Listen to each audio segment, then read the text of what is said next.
Welcome into the SorareData Football Strategy Show. I am Andrew Laird. You can find me as Lairdinho on Sorare.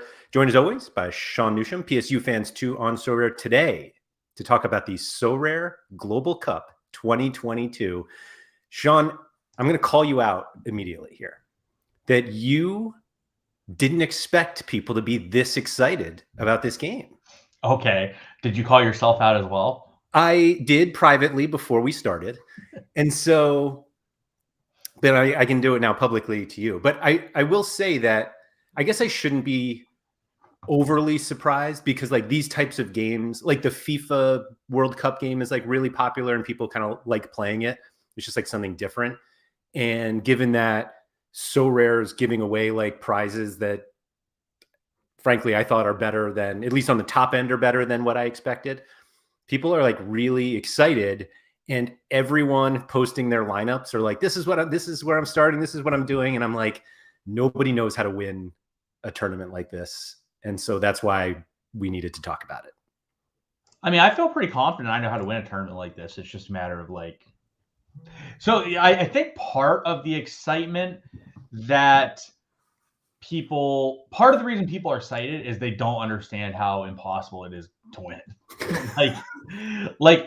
Someone made a good comment. I think it's probably pretty accurate. If you haven't set your lineup already, you can't win unless you do some weird stuff, right? Because like if you are, if there's going to be ties. Like people, I was going to say, given that the tiebreaker was like earliest entry, then that doesn't help. Yes, given that like the tiebreaker is first person to like lock in their lineup, if you haven't already said it and there's 157 entrants, how many thousand people do you think are going to get? There's 157,000 right now. How big do you think it's going to get? I think that we've seen the biggest spike. So like, I'm not sure they get to like half. It's going slowly from here. Just like, is it going to get to like 300? I was going to say 250 might be ambitious. Okay. So anyways, like 250,000 people, and you're looking at the same groups of people for the most part. Like people are going to be playing a lot of the same guys. Right. I actually have what I think is the best strategy.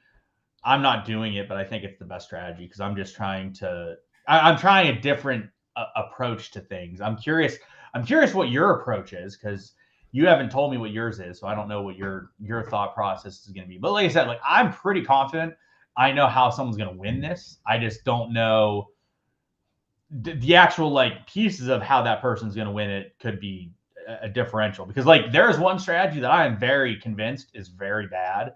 And I saw many people doing this strategy. So actually, I would say a majority of people were like, they're like, oh, this is my lineup. Like if Harry Trades here, Harry, are you here? If Harry's here, he showed me his lineup, and I basically told him he's a moron because not like you're just not going to win it. It was one of those spots, Laird, where he had 5 guys and I had 5 guys, and like he had his bench and I had my bench, and I was clearly better in 4 of the 5 starting spots, and the other starting spot we were tied in.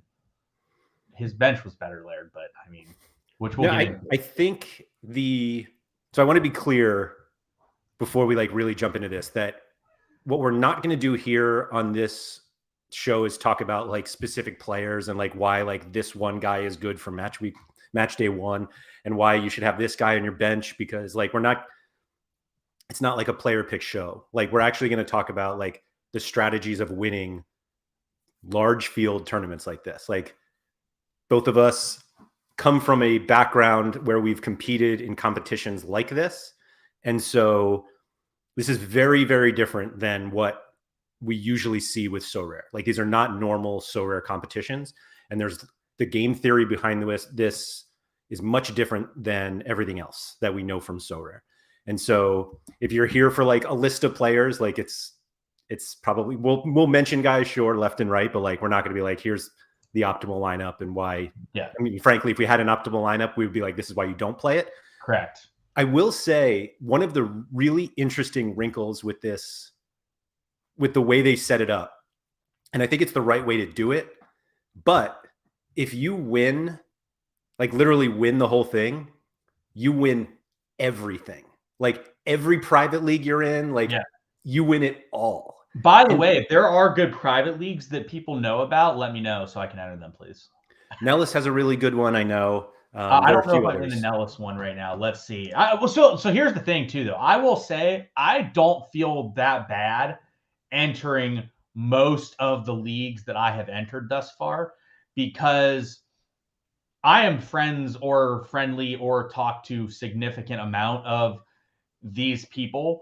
So like current ones I'm in is that are public, that are like the ones that people have seen and know about is uh and these people want people in them, so like it helps anyways in that perspective. I am in John Nellis's. I'm friends with John. I've talked to John. I've been on a trip with John, so like that makes sense. I am in it's Haber's. I'm good friends with Haber. I talk to Haber frequently. I'm in his. I am in Harry Trades. Again, talk to Harry all the time, so I don't feel bad being in that. And I am in Tony Watts. Again, talk to Tony pretty frequently. We have our nice little rivalry going with me being an elite goaltender and him not being able to score on me. So like those are the four that I'm in. I know McBride posted one. I don't remember the ID for it, so I'll probably join that one. Again, I talked to McBride on occasion. Maybe not as friendly with him as I am with other people. Like I talk to these other guys quite a bit. So like I don't really feel bad. Now that said, I'm going to enter every private league I see where they're giving away prize pools that are like interesting to me because like you said, if you win one thing and you like if you win the overall tournament, right? You're going to win every private league. There's no way you're not going to win every private league. So you could just rake up on prizes, which is good and bad. Like it's a bit unfortunate. Like realistically, someone's going to probably win that knows what they're doing.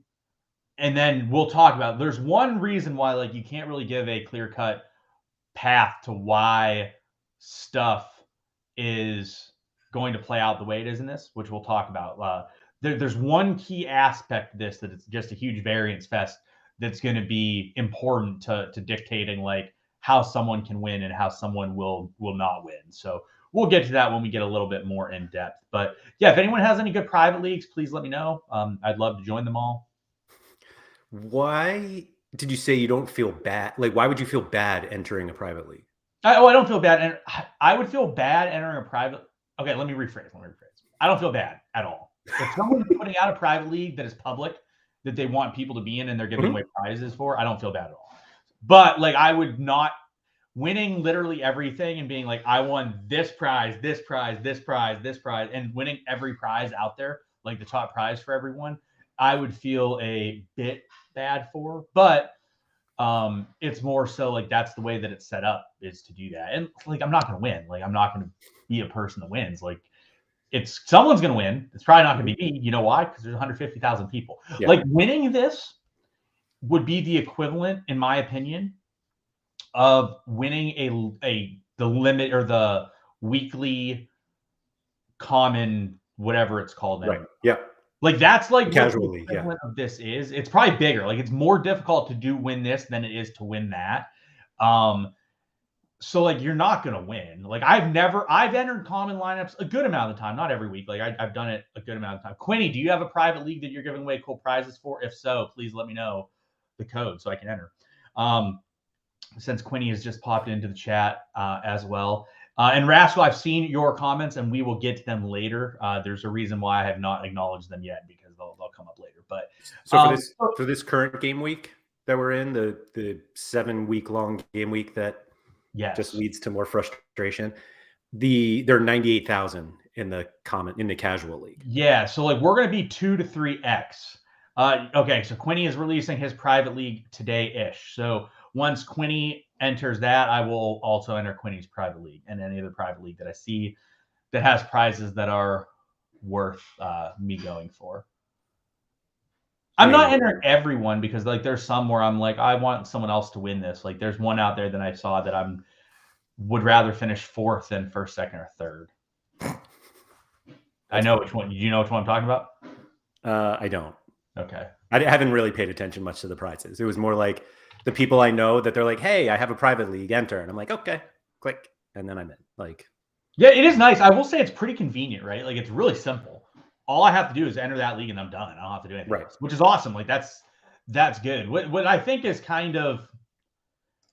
it's just kind of unfortunate because like everyone's entering the same thing. Like I'm sure like it's probably good for people like Nellis and all these guys that we're talking about that like it's gonna look to Sorare like they have a massive amount of people in the leagues, but like everybody has the same amount. Like here's a random number for how many people are in the Nellis private league right now without looking. 1,000? Almost 10. Wow.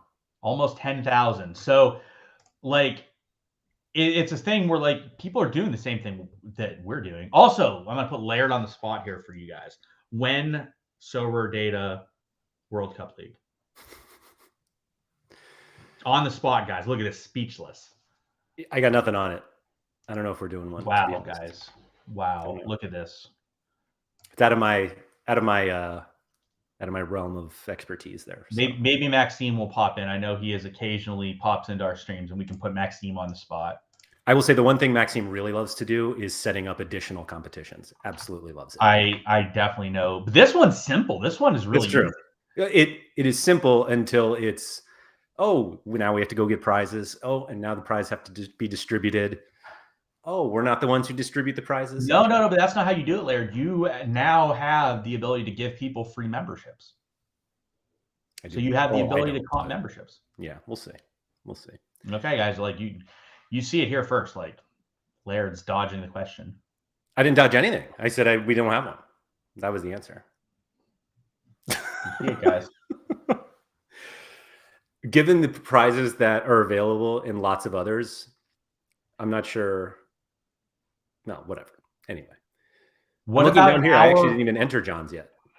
What? You didn't enter John's yet? Not yet. Wow, now you're listening. Look at this. Yeah. But yeah, so you got like you could give away 1 hour free conversation time with Laird. Who doesn't want to talk to you for an hour? Yeah. We'll get 20,000 people into that one for exactly. sure. Like you're a selling point, Laird. Sure. I will say that it doesn't.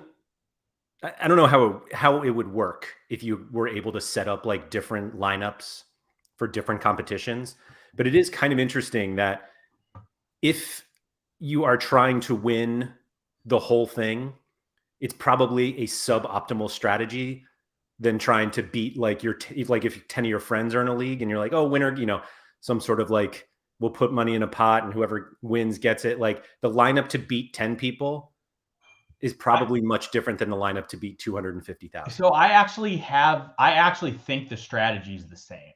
It's just like if you're in a league with 10 people and like only 2 people do the strategy, like one of those 2 are most likely going to win. Unless obviously injuries happen, which you can't control. But like the strategy is realistically, I think, the same.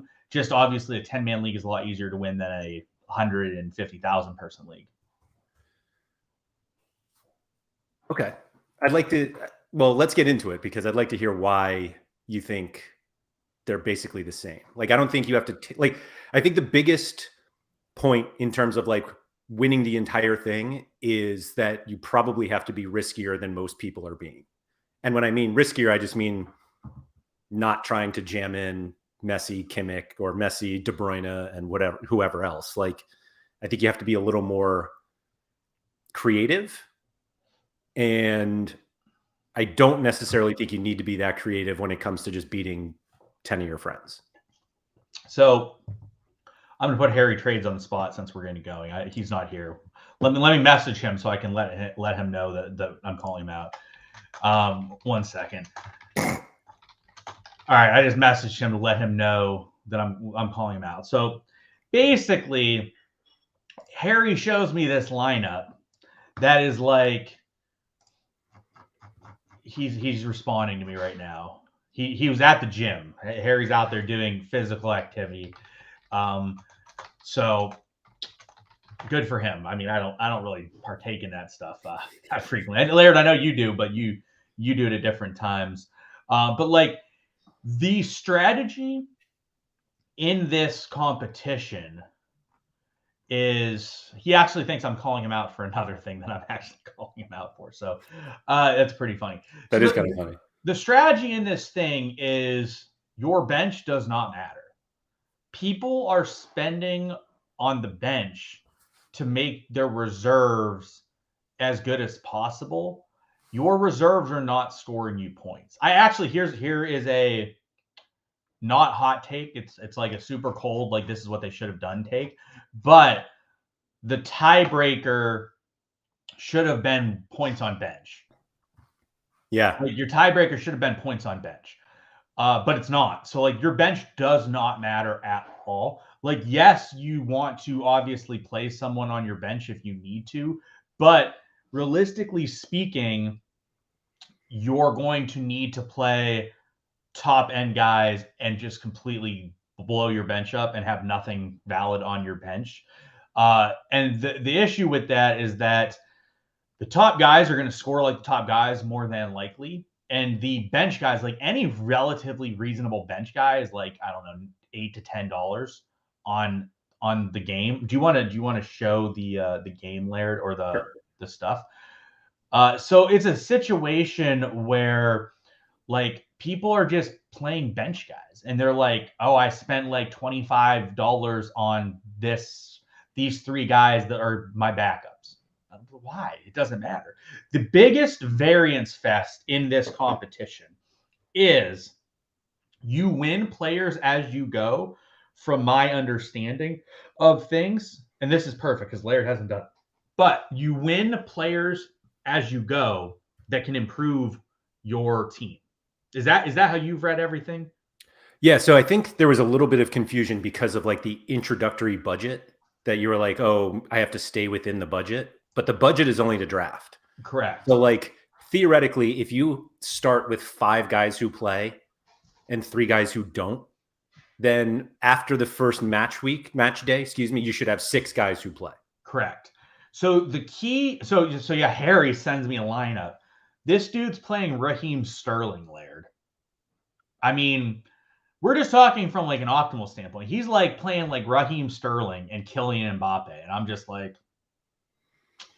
okay. And this isn't like, look, this isn't like bad. So this is Harry. So like I'm also, yeah. So Tuggy just told Harry that I was clowning Wales. It's also true. Wales is gonna go out in group stage with England probably. But anyways, he's playing Raheem Sterling. Oh, now he's not. Apparently he wised up. But like he's playing like Raheem Sterling and Kylian Mbappe. So like he's effectively paying the issue. Mbappe is probably one of the worst guys you can play because people are going to play Mbappe because he's like the sexy guy, despite the fact that like he's not the best for France. Like Griezmann's the better player for France historically. Like obviously like that could change, but like Griezmann takes penalties, Griezmann takes sets. Like Mbappe is on, it's basically like Mbappe is on a worse team than he's at PSG because like the level of difference that they will be comparatively here to what like PSG is week in, week out is not that good. And then also like Griezmann takes PKs. Mbappe generally takes PKs for PSG. So like there's some big differentials. So anyways, the part that I said, so like Harry's out there just like bringing in all these dudes and I'm like, that's just not going to cut it. Like he's like, well, Raheem Sterling scored a goal in the last World Cup because he has nudes on Gareth Southgate. I'm like, well, that's great. Raheem Sterling probably scores and puts up like 62. 62 ain't going to cut it here. Just going to say that. So like in order to win, you need hundreds or you need like massive scores, right, Laird? Like you're not going to get a 55 from like Mbappe and be like, all right, I'm making plays up the leaderboard. You're like, no, I lose. So the part that of this whole thing that makes it so like I can't tell you who's going to win is the variance in the whole situation. Sure. Because if you're giving away cards that you can then use going forward in this competition, I can't control what cards I win. So if let's say I go Mbappe and Benzema to start, and then you give me a Neymar. Yeah. Well, then I can't use one of those. You can't use one of them. Yeah. Yeah, because I'm capped out 2 forwards. So like the lineup is basically set up that it's going to depend what player you get in rewards in comparison to the rest of your lineup. Because if you have 2 forwards and you get a forward, that doesn't help very much. If you get 2 mids and you get a mid, it doesn't help very much. Whereas if you play a mid and then you win a mid, like let's say you have 2 forwards and 1 mid, and then you win a mid, and that mid, like let's say you win Kimmich and you didn't play Kimmich. That's huge because that gives you another option to use going forward that you didn't have. And so that's where the whole variance thing comes into, and how that is the only thing that realistically is going to matter. It would be nice if they let you pick, right? It would be pretty cool if you get a tier 0 and you get to pick which tier 0 you get. But like, let's say you have Neymar and you win Neymar. Well, who cares? Unless I can play Neymar twice, like it doesn't matter at all. And even if I can play Neymar twice, like who cares? And then so Abracabra just said in chat, and this is one of the things that is plays into the variance fest. Third game, Stars could get a rest if they qualified. So like if you buy Neymar and they're qualified going into game 3 and won their group and everything's clinched, he might not play. Well, you don't have a backup for him, and it's not worth like buying like a backup forward that's like $12 that's going to play, because you probably are just going to lose in that situation anyway. So you basically just got to shoot for the moon, hope that you get some variance where you bring in some people that would like possibly help. And then that's so it is. So like the current iteration of my lineup that I had 8 guys. I have 3 bench players that cost the stone minimum I could get for all of them, except for one. I had $1 that I could buy up from one, but I have 7 people that I believe will start of those 8. So in theory, I have a bit of coverage in, what am I calling it then, Quinny? Quinny just said stop saying dollars. I think they're points. Oh, am I calling them points or like diamonds or like shiny thingies? I think it's points, not dollars. Points. All right. Well, so if I have I have the bare minimum amount of points that I'm spending. But also like that goes into part of the discussion too, is based on the fact that you can win cards going forward. What you do week 1 matters because it all snowballs. The better you do week 1, the better rewards you get, the better you can do going forward. But the way that things are set up is no matter what, if you are doing things correctly, you're going to have either a mid and a defender, a mid and a forward, or a forward and a defender. You're going to have 2 bad spots out of those 3 positions that are like just turd bags that you don't really want to use. And you really need to win a reward from one of those positions to help you going forward for depth. Similarly, like if you get a goalie that is another guy that will advance, that's also helpful. The key is just not getting duplicates or guys that you just realistically can't use, which again goes to the point, like I don't really know how they're going to give out rewards for this, but like let's say if you win a tier 0 and like you win the top tier 0 and you're guaranteed to get one of these forwards that are the most points, well then that would probably make more sense to get 2 or buy 2 mids instead at the beginning, because you're less likely to win a mid at the top and you are to get a forward. Are you thinking that could be in play? I don't think there's any reason to think about how they're distributing rewards. The only thing I really, really hope they do is somehow ensure that you don't get a duplicate, because there is just like, it's a completely worthless reward. Like obviously they're all commons in this case, but like having 2 Neymars is like, it kills you. It's not a win. Correct. And that's why, but like in reality here, Laird, they should have let you pick, right? If you want a tier 0, in my opinion, you should be able to pick any card that you period. If you win a tier 1, you should be able to pick any card like 17 points and below. If you win like a tier 2, you get like 13 and below, tier 4, 9 and below, because then you can actually pick someone that fits into your strategy.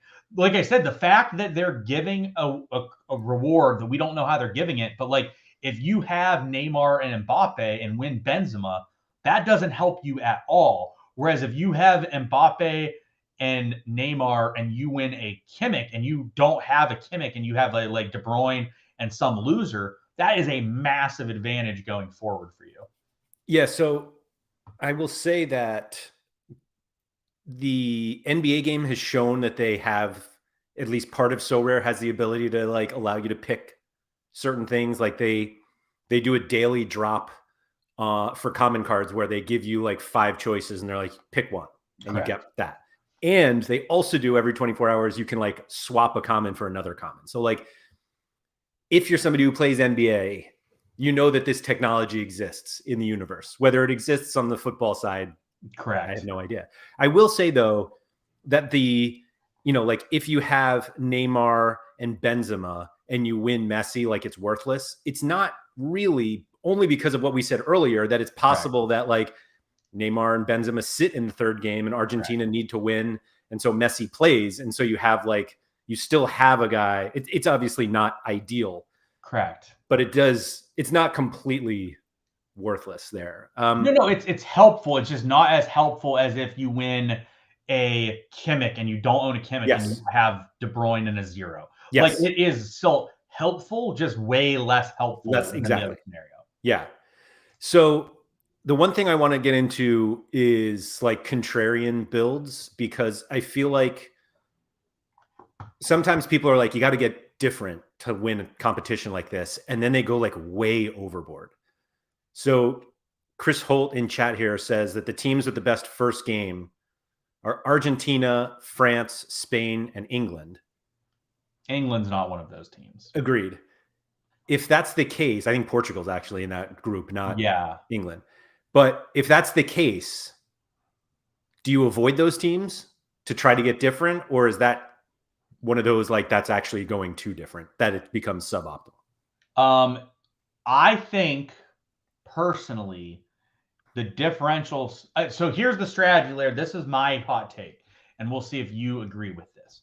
And I'm not doing this strategy, just so everyone is clear. I'm not doing this, but I think this is the best strategy. Okay. The best strategy is paying up at goaltender, because that is not what people are going to do. And that is where you differentiate yourself. And at defender. The forwards, there are, in my opinion, the forward pool is like 5 guys deep. And in my opinion, the midfield is like 5 guys deep. The defense and goalie is where like you can be a bit different with things. Because like, for example, I think a lot of people, let's hypothetically say Bijlow is announced as the Netherlands goaltender. Because I think he's probably the goaltender. I'm just not positive, right? A lot of people are going to have Bijlow or Livakovic. It's just, that's what people are probably going to do, because it frees up the most salary to use in the more important positions. Yep.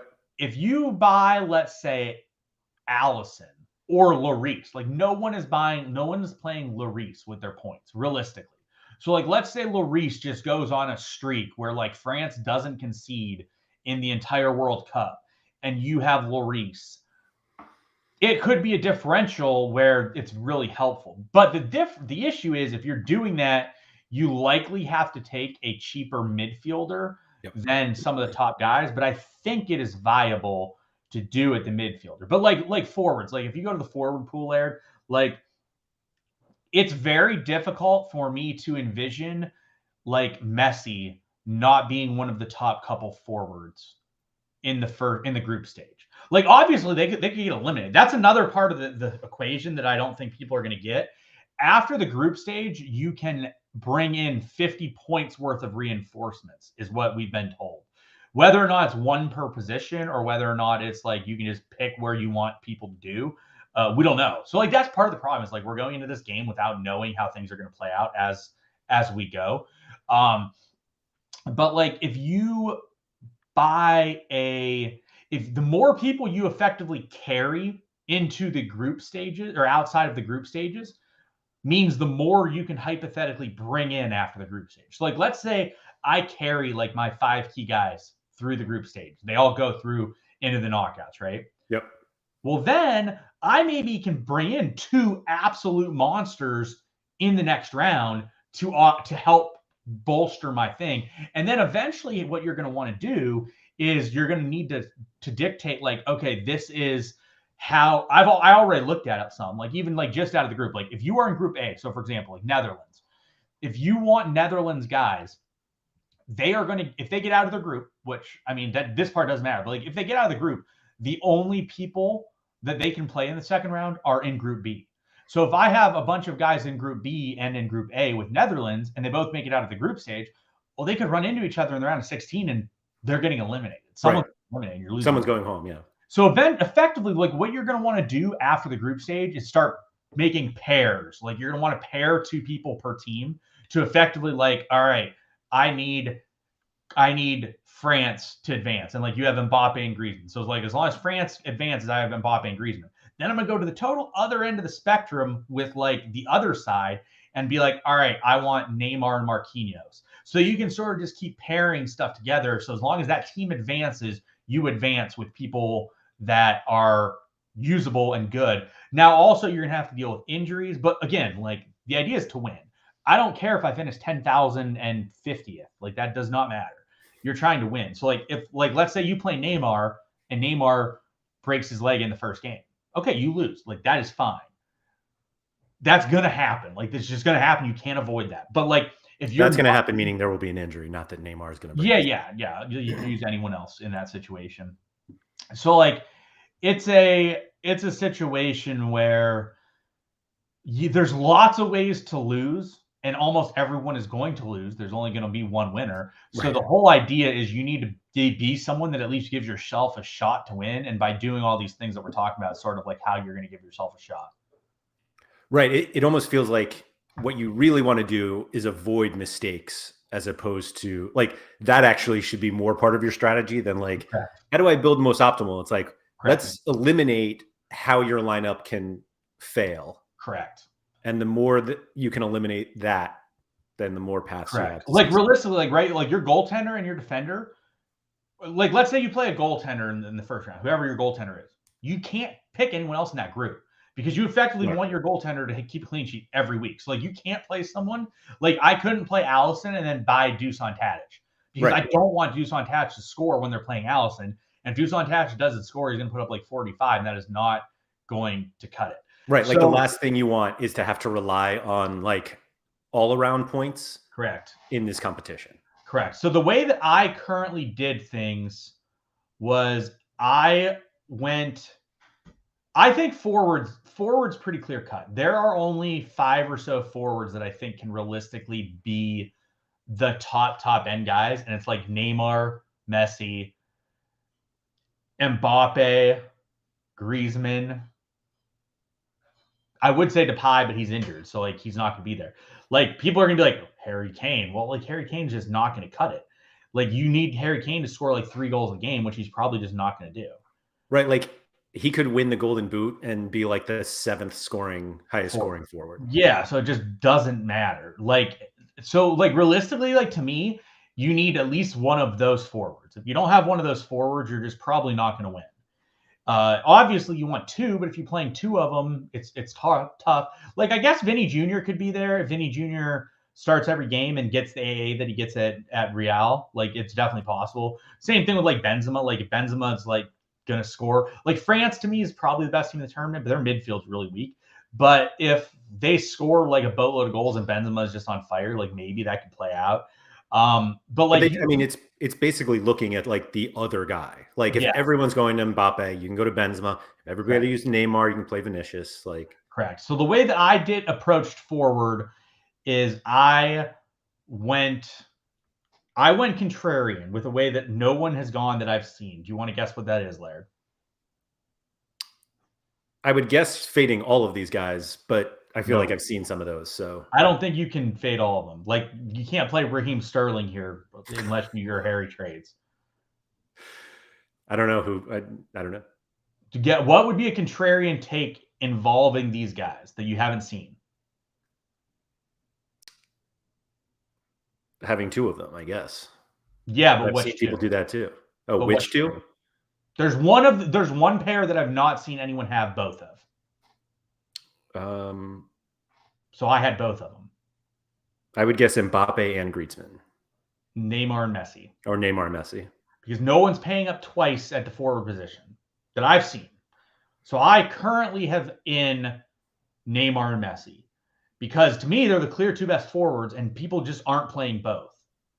Right. So what would you do? And I do think there's some merit to going like Griezmann and Mbappe and just hope France plows. Right. And you get the correlation, and then you hope like Neymar and Messi get knocked out early. So Glenn just said he has them both. So apparently I haven't seen Glenn's lineup thus far. So Tuggy thinks that I'm losing one of Neymar or Messi in the knockout stage, which is possible. Like either of those teams could get eliminated. But I mean, Literally any team could be eliminated in the knockout Correct. stage. That's why they call it the knockout stage. Correct. All right. So midfielders.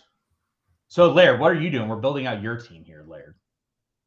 To be honest, I'm waiting until the last minute to build something. Like I put a team together with Andy on Thursday, and I looked at it at the end, and I was like, yeah, it looks awful, but that's fine. Correct. Like I think the strategies that I kept going back to were kind of like, if everyone is playing this guy from this team, who's the other guy I can take? Or like, if I think everyone is playing De Bruyne, do you play Modric? Or it was stuff like that. Like I ended up without De Bruyne, without Kimmich, without probably without Neymar. Like I didn't go Mbappe, no Benzema. And it was just kind of like, I just wanted to avoid the guys that were probably just zeros. Yeah. like not literal zeros, but like that they weren't going to do it. And the fun factor came into it with me. Like, I'm going to be completely honest that like when you pay up for goalkeeper, now you're like, oh, I can't get whatever. And you're just like, well, this isn't fun. And that is why I think that strategy is the best strategy, because no one's doing it. Because if you are paying up goaltender, you're giving up these guys. Right. Like, again, like I am not doing it, but like no one's playing these guys. So if you're playing like Lloris, like let's say you play Lloris, you're probably in 1% of the field that has Lloris. And then you just need to hope that you can win some of those other big cards. Right. Which could happen. So anyways, I wish Depay was healthy. If Depay was healthy, I would have just played Depay, because I think he'd be one of the easiest plays if they had him. What? I think he would be one of the easiest plays if he was available. Like, yeah, meaning like if he was available, like he was going to play. I don't think people would have him, and he would be the third best forward. Yeah. That there is behind Messi and Neymar. So like I think that would have been a good way to save 5. I would. So like I will at the end. You can see my lineup, and you'll see what I would have probably had. But I don't know if it was contrarian enough, so I'm actually okay with how things are now. So midfield, I think there again is a clear group of midfielders that you need to like probably have, because there's only a certain group that can just plow, right? And I think having penalties is very important, because that gives you the upside, which is a knock against Kimmich, because Kimmich in theory will not have penalties. But the mids that I think are like elite enough to have are Kimmich, who everyone's playing, De Bruyne, who everyone's playing, Modric, who not many people have, Christian Eriksen, who I've seen people have, and then obviously William Carvalho. I'm kidding. If Tuggy's here, Tuggy finally gave up and lost. He was here earlier. He was here earlier, but Tuggy finally paid up on the bet. So there is one other person that is an elite level mid that I knew about. Someone told me, but like, we'll see if you can guess who it is. It's not someone you're going to know off the top of your head, probably. But like their scores are incredibly good, and you can go look at what they do for their national team. Is it Shaqiri? It is not, but Shaqiri in theory could be that guy. Yeah, I can assure you I would never have him. But so I will say, I bet it's not Kai Havertz. You have one of the 4 mids that I said, he is on their team, Laird. One of the 4 mids is on. Oh, Shaqiri's team? No. The 5th guy that I'm thinking of that has elite level upside is on one of the teams of Modric, Kimmich, De Bruyne, and Eriksen. So if you want to search through those teams, you can look through those teams. Yeah, I would actually just go right to. Anyways, is it Perisic? It is not Perisic. No, I don't know. Just Pierre-Emile Højbjerg. Oh, silly. He scores incredibly well for Denmark, and no one's going to play him. Yeah, I assume nobody would play him. Yes. Pull up SorareData, Laird, and let's go look at Højbjerg in general. And the reason is no one even knows really about what he does in general, because of the fact that he's on Spurs, who he's on a unlicensed team. But look at what he does for Denmark, and you'll be like, okay, that's pretty damn good. Yeah, that's pretty good. Wow. Yeah. So like you got a guy that's putting up like 100 against France and Austria and a bunch of other good games. Now here's the thing with him. He is not the most likely to score a goal or get decisive. So that is the negative with him. However, when he does get a decisive, he has a pretty good shot to put up like 80 to 90 points. Yep. And is obviously a nice differential to Eriksson. Correct. A good differential to Eriksson, a good differential to these other guys that aren't going to play. Anyways, he's someone that's pretty good. So Surface just said you don't play him against Lloris though.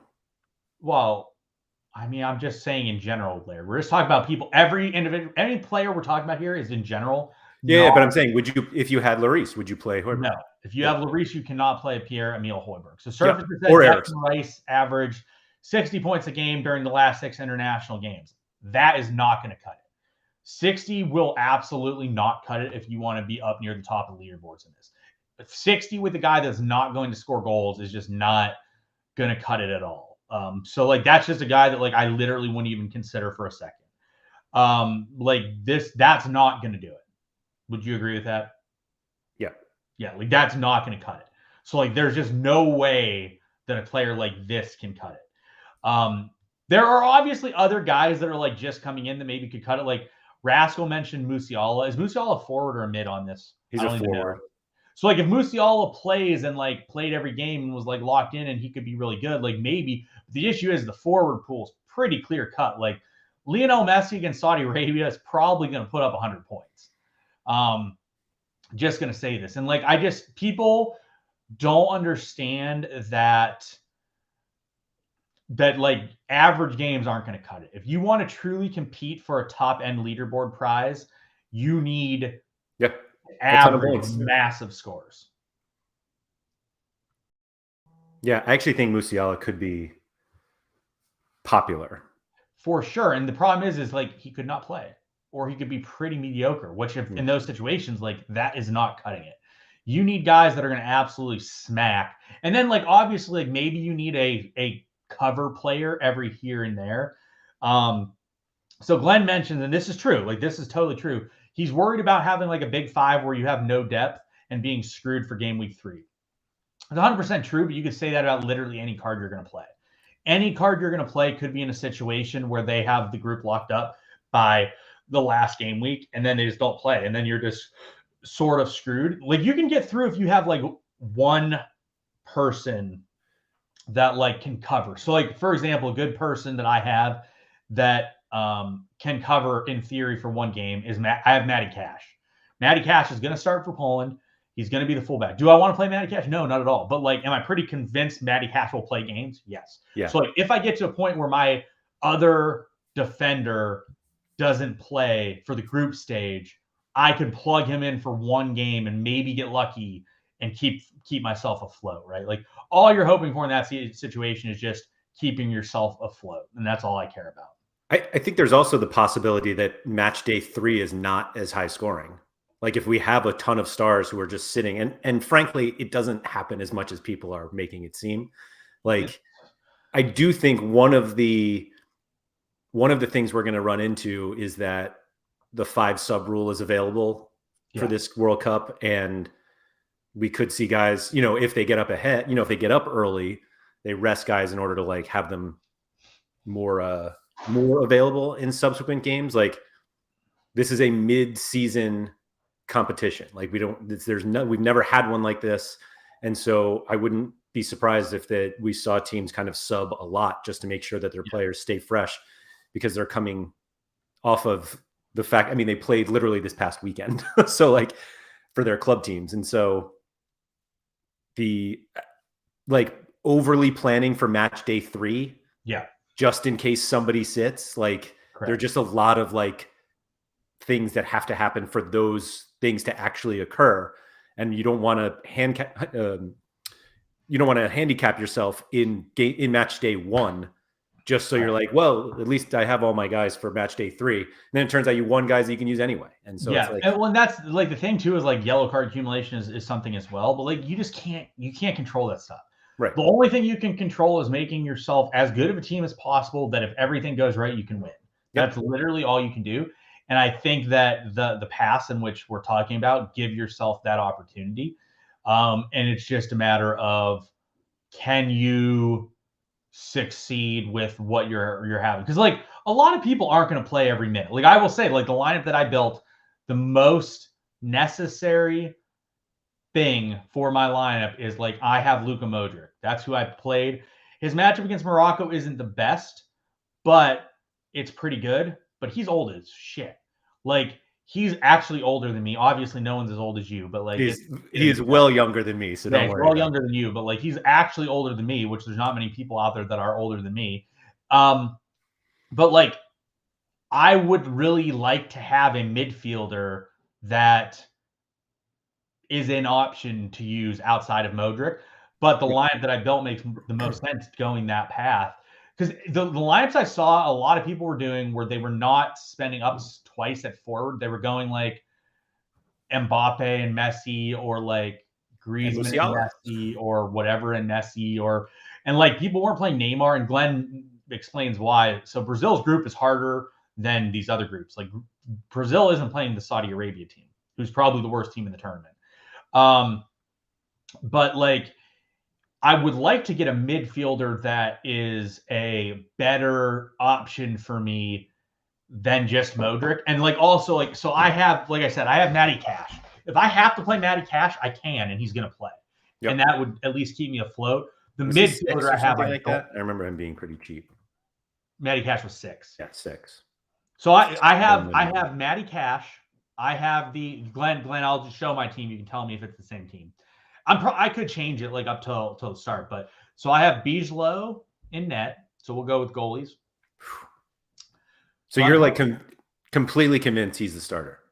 I think he's the starter. I'd be pretty surprised if he's not the starter. So I have Bijlow and whoever the Qatar goalie is, Sahad El Shabab or whatever his name was. I have no idea what his name is. Well, just sort by Qatar. Yeah, that guy. Saad El Sad. And you know why I have him, Laird? Because he's probably their starter. And that if I get to a point where Bijlow doesn't play the last group stage game, I can play him and maybe keep myself afloat. It's not unrealistic. He's actually pretty solid. I mean, it's also not completely out of the realm of possibilities that they advance. Yeah, no, I agree. Like I real sketchy shit is going to happen. Correct. And if they advance, like that is great because it just gives you like, am I planning on playing him? No. But like if I have to, I can. All right. Sure. Midfielders, I have Modric.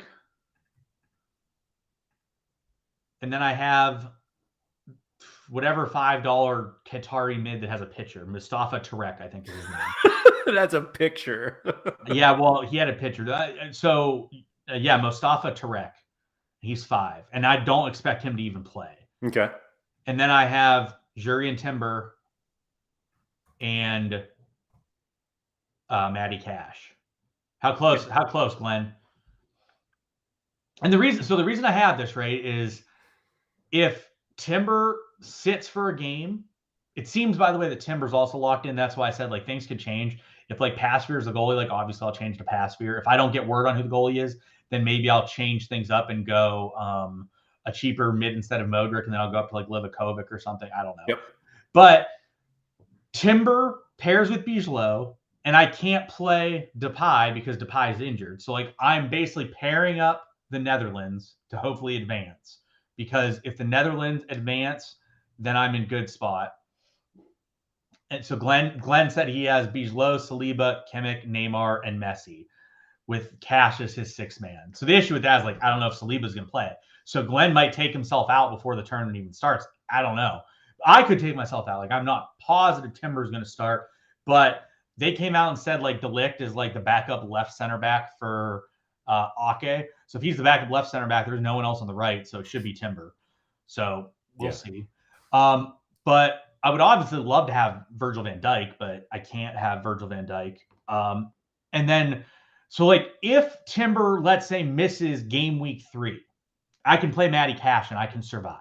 Sure. And let's say Bijlow is out game week 3, I can play Al Saab and survive, in theory, possibly. So like my whole idea is like I paired the guys from the Netherlands. In the event they sit on the game week 3, I have 2 guys that can play and cover them. The person that I cannot cover for is Modric. Yeah. Because there's not a $5 mid that plays. Yep. Now that said, like maybe there will be more cheaper guys that become apparent and starters, and maybe it does make sense to go somewhere else. But like this is the whole point with like people aren't really playing Neymar Messi, because if you play Neymar Messi together, it is a bit rough. Do you think more people? So actually, before I go into that question, I was talking to someone else who was trying to put a team together, and they were like, who is the best defender to have for the World Cup? Like if you had one lineup, like if you were making a limited or rare lineup for the World Cup and you wanted to go as far as possible, and you have your budget for a defender, and it was like, what defender do you get? And I didn't really have like an immediate answer. Like I feel like if someone's like, who's a really good forward? And it's like, well, there are a bunch of them, and you can get, Neymar, Messi, Mbappe, whatever. And the the midfielders, like, yeah, you get De Bruyne or Modric or Kimmich. Like that's what you can get. And the defender, it's like, I guess it's Van Dijk, but like, do you expect them to go far? If you don't expect them to go far enough in the tournament, then like, who do you go? Where do you go? Yeah, I mean it's difficult, like, right? Like the defender, you want like a defender to have a chance to be pretty good, and like you want them to go decently far in the tournament, but you also want them to not really have tons of difficult matchups. So like for example, that's why I was kind of locked in with like Netherlands stuff, because like Netherlands group is pretty favorable, all things considered. Like they have Qatar, Ecuador, and Senegal, none of which are difficult matches where you're like, oh, this is awful. And then you get out of group and you're playing someone in Group B, which is England, Iran, USA, and Wales. All of those teams are incredibly mediocre. Yep. The only thing you really care about is like getting to the final 8, right? Like if I get to the final 8, then I'm in a pretty good spot, where at that point in theory, you are able to bring in multiple more defenders and multiple more goalies. So it doesn't really matter. So the only real plan is to get to the final 8. Whereas like Argentina, all right, so we'll start with like England, right? England, yeah, their guys would be okay. So like I don't mind them, but if you finish second in the group, you play the Netherlands, and in theory, and they are pretty decent. Not to mention, like I just don't think England's that great, and Southgate just makes them be as losers possible. But they're better. Like they're a defensive side, so like I get taking their defenders. Correct. Like I get it. You can do it. Sure. Like realistically, you can do whatever you want in goalie and defense. Like you can do whatever you want. Argentina, you know why I don't like the Argentina's defense as much as possible? Because in the round of 16, they will play either France or Denmark. Both are good teams. Yeah. Similarly, like France or Denmark could finish second, and they will likely draw Argentina in the round of 16. And if you get that situation, like I'm not like fist pumping my goaltender and defender against like Lionel Messi, like that's not great. Right. If I go down to like Spain, like Spain, Costa Rica, Germany, Japan, that's just kind of a difficult group. So I'm not like super in love with that. Belgium, Croatia, Canada, and Morocco, I'm okay with that. The issue is you're getting the winner or second place in Group B, which is going to at least be a decent team. And then at the bottom, this is probably the other ones I like the best. So like you have Brazil, Serbia, Switzerland, and Cameroon. That group is okay, but it's not like, oh, this is like the group of death type of situation. Yeah. In that group is like at least okay. And then Portugal, Ghana, Uruguay, South Korea. That's a pretty weak group overall. So like if I was looking for defenders to go with, I would probably either go Virgil van Dijk. I would probably either go Marquinhos, or I would go with Joao Cancelo. The issue is I'm not sure if Cancelo is as good with Portugal as what he does for City. And like people are acting like he is what he is for City, and I just don't think that's going to be the case here. I mean, he's not the best player on the platform. Correct. Yeah, like I don't know if he's the best player on the platform. Like he's still good for Portugal, but like you'll see like he's less great. Again, like is he good? Yeah, but like terrible against Spain, wasn't good against Switzerland, was okay in the rest of the games, but like even the other Spain game, like he wasn't great. So he's pretty good. So like if you were just like telling me like you have unlimited salary, pick your favorite defender, I'm probably picking either Virgil van Dijk, Cancelo, or Tim Ream. Tim Ream. Definitely Tim Ream. So like I think there's definitely a couple clear cut best defenders, but they're priced like it. Like they're priced like it. Like if I had a salary, like I would be fine playing Virgil van Dijk. Like he pairs fantastically with Bijlow. You have absolutely no question whether Virgil van Dijk is going to play. Right. Similar like Otamendi and stuff. Like those guys can be fine too if they go. And like I said, realistically, you're trying to get yourself to like the round of 8. And if you can get yourself to the round of 8, so like actually, yes, Tuggy just mentioned Aaron Long. There are some $6 defenders like Chris Mepham and Aaron Long and stuff that can be productive. I just think Poland is probably in a better chance to advance spot than that of the USA or Wales. Like they're all probably pretty similar though. That's why I just had Matty Cash. Plus, I'm like very convinced Matty Cash plays, whereas like Aaron Long could get replaced by Tim Ream pretty easily. Yeah, like Aaron Long starts and you're like, oh. So Sorare Malta just said you could get Ake instead of Virgil van Dijk for 3 cheaper.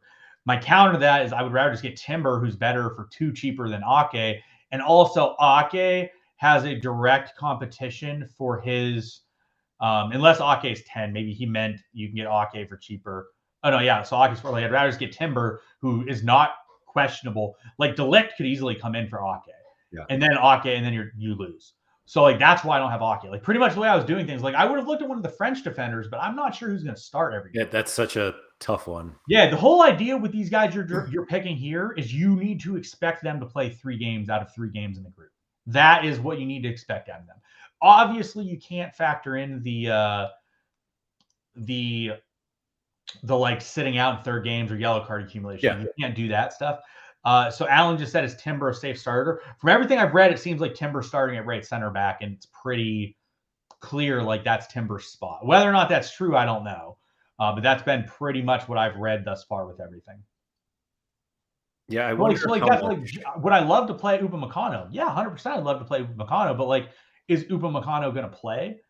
I'm not sure. Same thing with like Varane. Like you can play Varane, but like Varane could sit. Like then you just lose.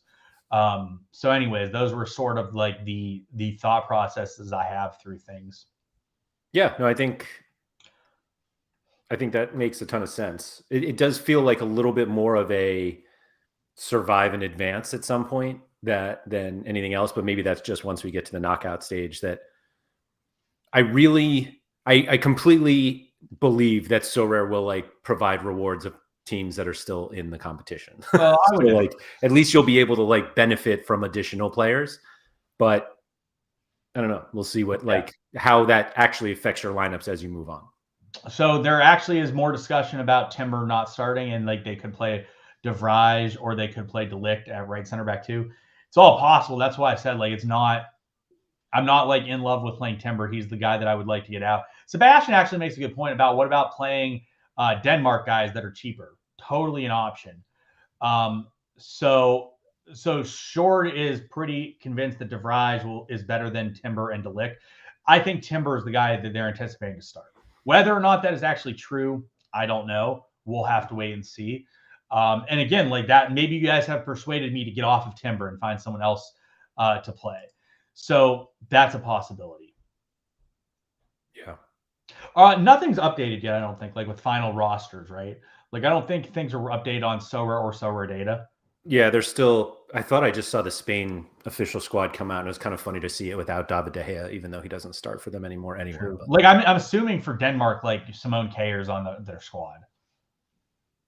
I don't know. Like I haven't like fully looked. That's what like, a lot of people were talking about like everything and like, oh my God, this and this and this. I'm like, I don't know. We have like a week to like a good example. So here's a good example of what everyone's talking about with Netherlands. You know why I like Netherlands so much, Laird? No, I don't.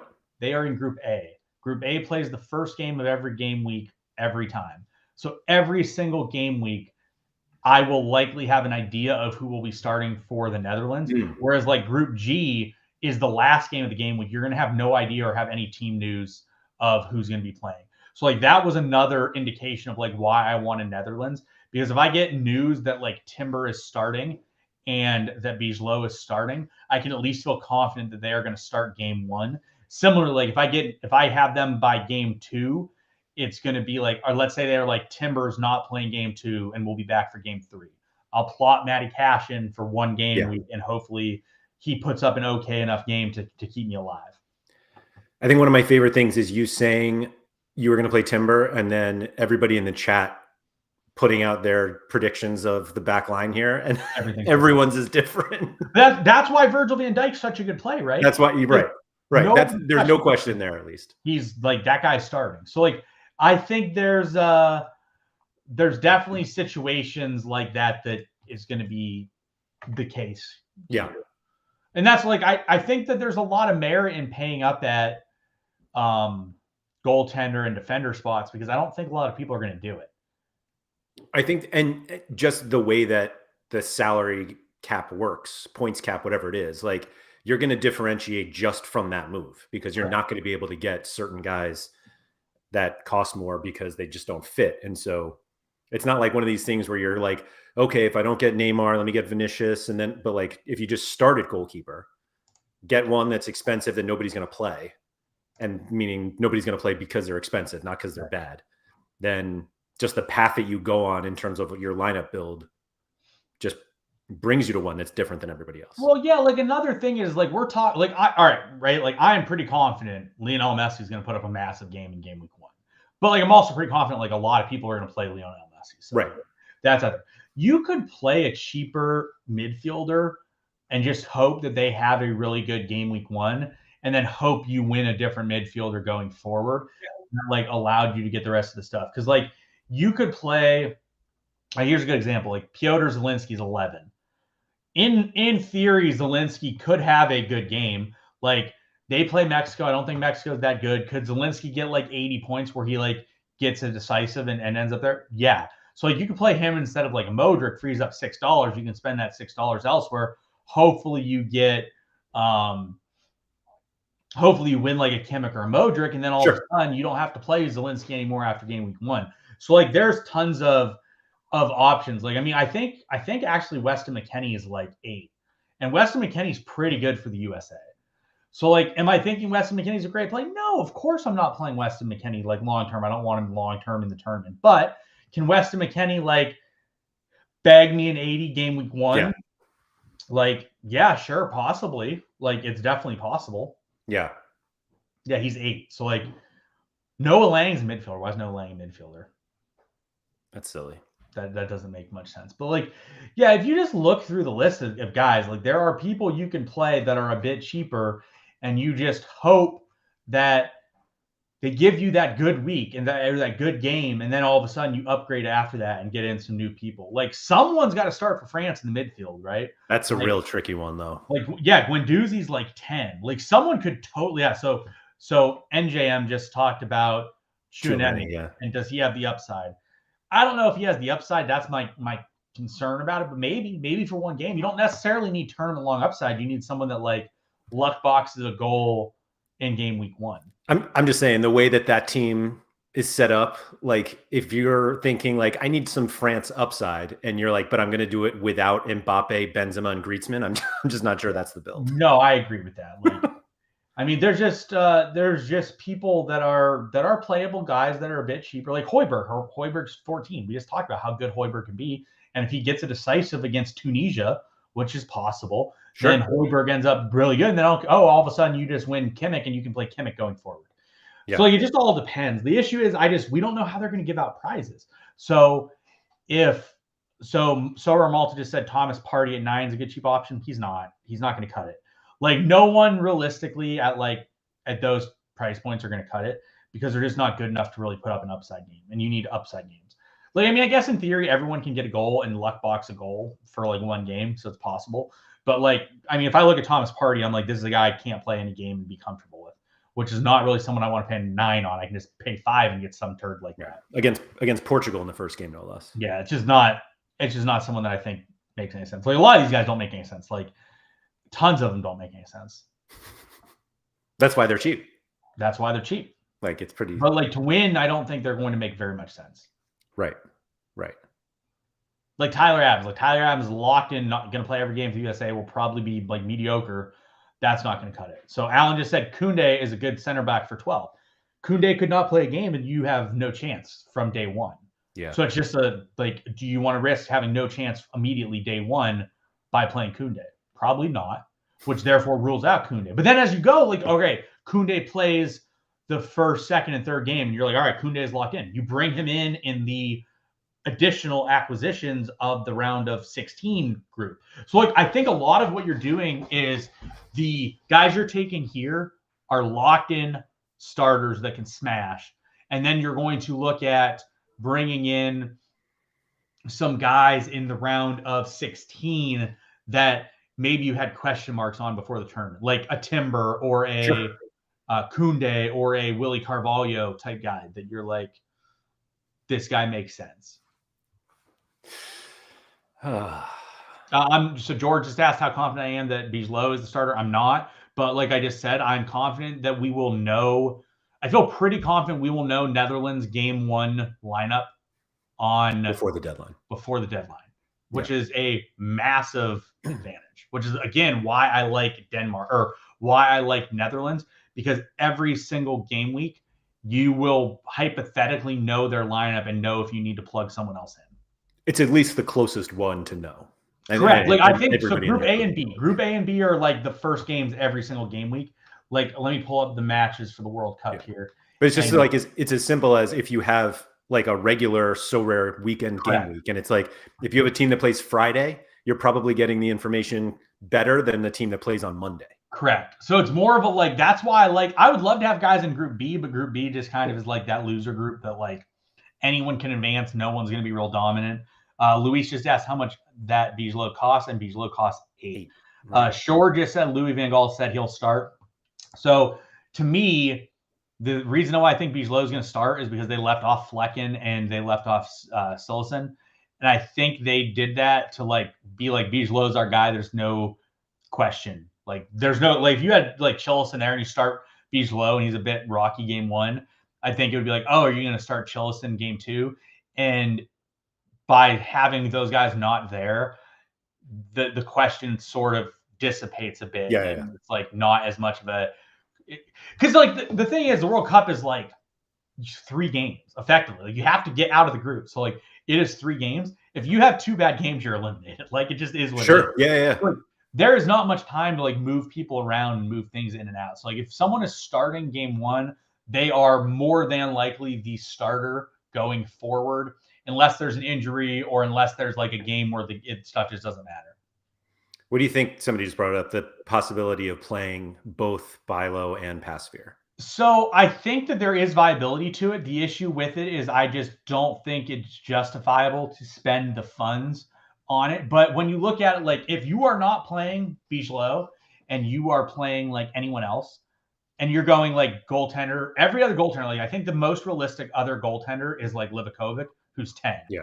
So like there's no difference in price between Bijlow and Pasveer together than there is between Livakovic and backup, a $6 goaltender. Like it's the same thing. The only difference is that like you said, like there's a possibility that Qatar advances. Like Qatar's not that bad. I've heard a lot of people say Qatar is absolutely terrible. Yeah, they're like they're not even the worst team in there. Yeah, they're not that bad. So and then also Mike says if you handcuff your keeper, you can't pick anyone else from that country. So I think it's going to be Bijlow. I'd be pretty surprised at this point if it's not Bijlow.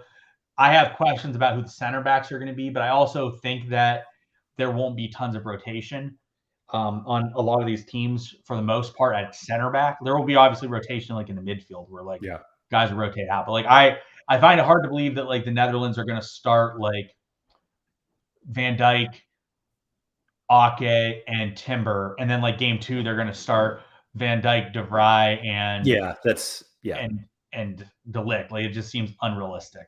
Agreed. Agreed completely there. Like George just said Qatar could sneak a clean sheet against Ecuador or Senegal. They could sneak a clean sheet against the Netherlands. Typically in these international tournaments, if you look up the betting odds on all these games, like the betting odds on all these games are not that massive for any game. Like I think the biggest, I actually, let me go to Pinnacle real quick and see like who the biggest favorite is. My guess is it's probably France against Australia. the first one it's Argentina against Saudi Arabia. Is that the biggest of the whole tournament?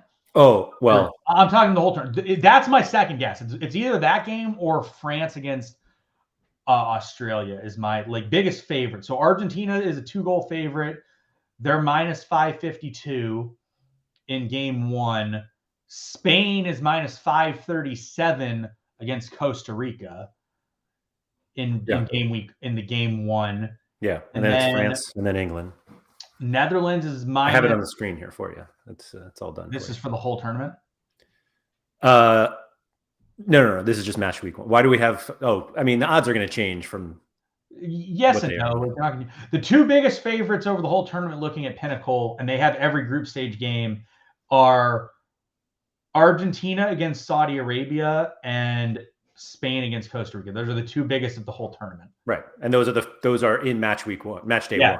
Yeah. So France is not as big of a favorite against Australia. It's like 3rd or 4th. So like if Qatar, like the thing is like Qatar doesn't need to hold a clean sheet necessarily. They could their goalie could put up like 60 against Netherlands without a clean sheet.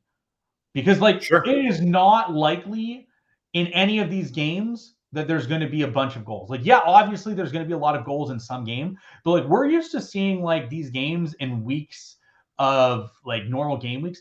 The biggest total period, the only total in the entire World Cup group stage that hits 3 is Qatar Netherlands. Every other game has an expected goal total below 3. Yeah. So it means every single goaltender you play does not matter, is not expected to score 3 goals or give up 3 goals. Concede 3, yeah. Yeah, like it's not even close. Like it's not even close to anyone expected to allow 3 goals.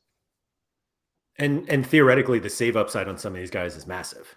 Yeah, and the save upside is like huge. Like if all these teams are going to put on shots, because like a lot of the thing is like most of these teams that are not as good bunker defensively and just eat shots from like 30 yards that are pretty easily savable. Yep.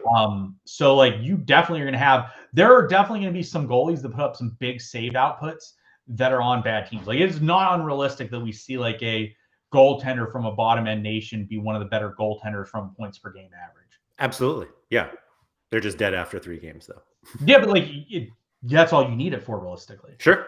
So that's all that really matters. That's why like goaltender, I'm just not that worried about. And especially if you get Bigelow at 8, that's the issue with playing Bigelow though. Like in my opinion, Bigelow should be the most, if he starts, if it's like concrete, Bigelow is the guy. He's going to start for the Netherlands.